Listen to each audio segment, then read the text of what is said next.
What's going on, you guys? It is Fatal, and I'm here today to tell you why, if you haven't already purchased it, you should probably consider getting Ghost Recon Wildlands. The premise of Ghost Recon Wildlands is fairly simple. You are dispatched to Bolivia to sort of control, if you will, this group of drug dealers that's gone almost full country control, and they've really made life hard for the locals. You're dispatched after an American spy is caught and killed, and you are one of the best that America's military has to offer in terms of recon warfare in Bolivia. So, is it any good? Is the hype justified? Going back to when the game was first announced, no game received critical acclaim in terms of its potential like Ghost Recon did. Well, let's take a look. I'm going to do something a little unusual, and I'm going to start with the negatives. First off, for such an enormous map, it really does feel quite sparsely populated. You'll run into lots of NPCs, and you'll see lots of buildings and hills, and there's some great locations, but the whole time you're out there, you don't really feel like you're in Bolivia. You feel like you're in a section of a map where a lot of people just aren't.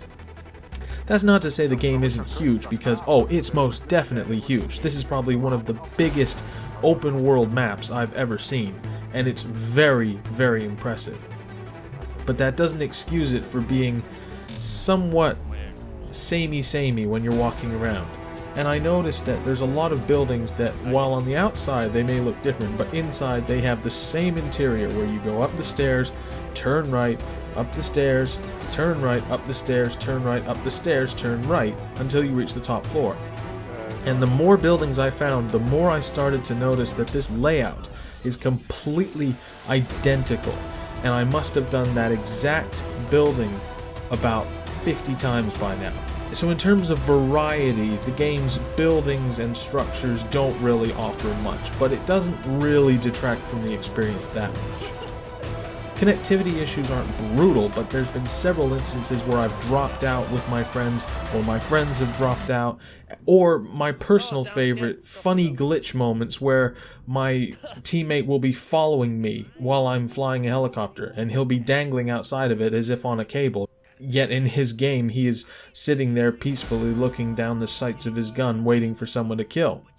Now, I don't want to say that it's not humorous and highly enjoyable, but it still has to be put down as a bug. Music is another thing that doesn't seem to really grab me about Ghost Recon Wildlands, whereas I thought that GRA 2 had a really engaging and intense, subtle soundtrack that made me want to get out there and kill terrorists.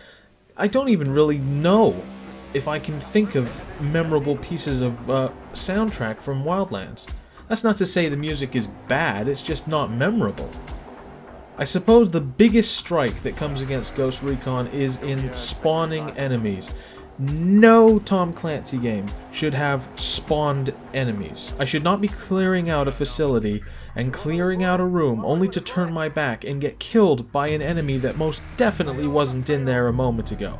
Spawn-ins should not happen in Rainbow, they should not happen in Splinter Cell, and they most definitely shouldn't happen in an open-world terrorist hunt like Ghost Recon. Now, I don't think this really ruined the experience for me, but I'd be lying if I said it didn't make me roll my eyes that, NPCs are spawning behind me. What's the point? Why am I running around stealthily trying to take everybody out without making any noise if I'm just going to have something spawn behind me and ruin everything? But thankfully it wasn't a frequent occurrence. Something much more frequent seemed to be the ability of my enemies to know exactly where I was the moment I was detected. This is a common sort of trend in Ubisoft games that implement stealth. It's not a major gripe, but it is something that has come up a few times now and really can't be ignored. If you get seen, a small army knows instantly where you are, they all start pinpoint accurately firing in your direction, and if you're on the most advanced difficulty, you're probably going to die. Or at the very least, your teammates are going to have to run into the bullets to revive you, because it's really quite a brutal game on higher difficulties, especially when you start dealing with Unidad troops. They are not friendly, you do not want to anger them, you do not want to aggro them, and you definitely don't want to attack them unprovoked.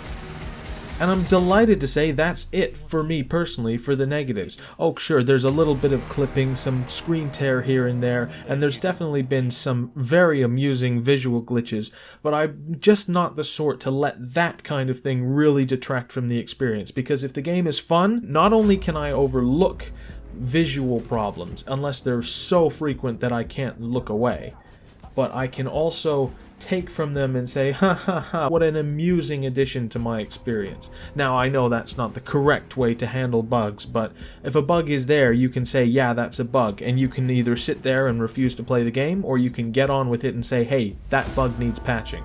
And that's what I choose to do. So now we get to move into the positives, and I'm really, really delighted to say that in terms of a cooperative shooter, this is as good as it gets.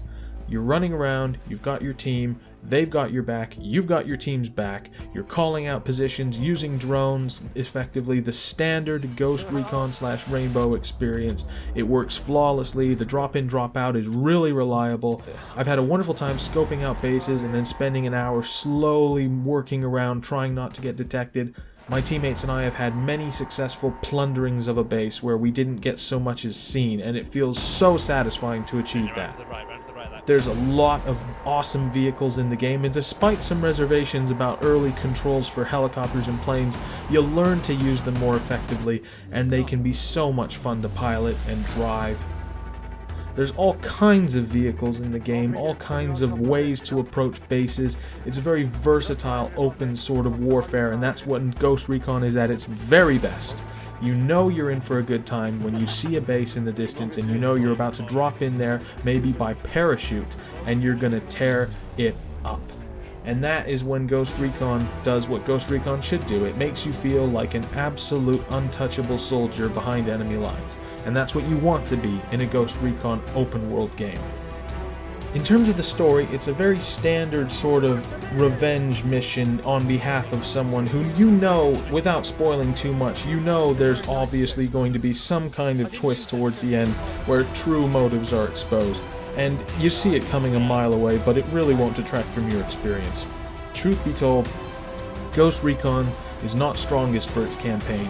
You can follow the story and it is suitable, but you will not find overwhelming amounts of fun in terms of following the story itself versus just playing through it and hearing things as you go, which is how I played the game, and I had a great time with as much of the campaign as I can remember, but it is quite forgettable. There's nothing too shocking, there's nothing too original, but it is perfectly fine, and that's the biggest compliment I can pay to the campaign, that it is perfectly fine.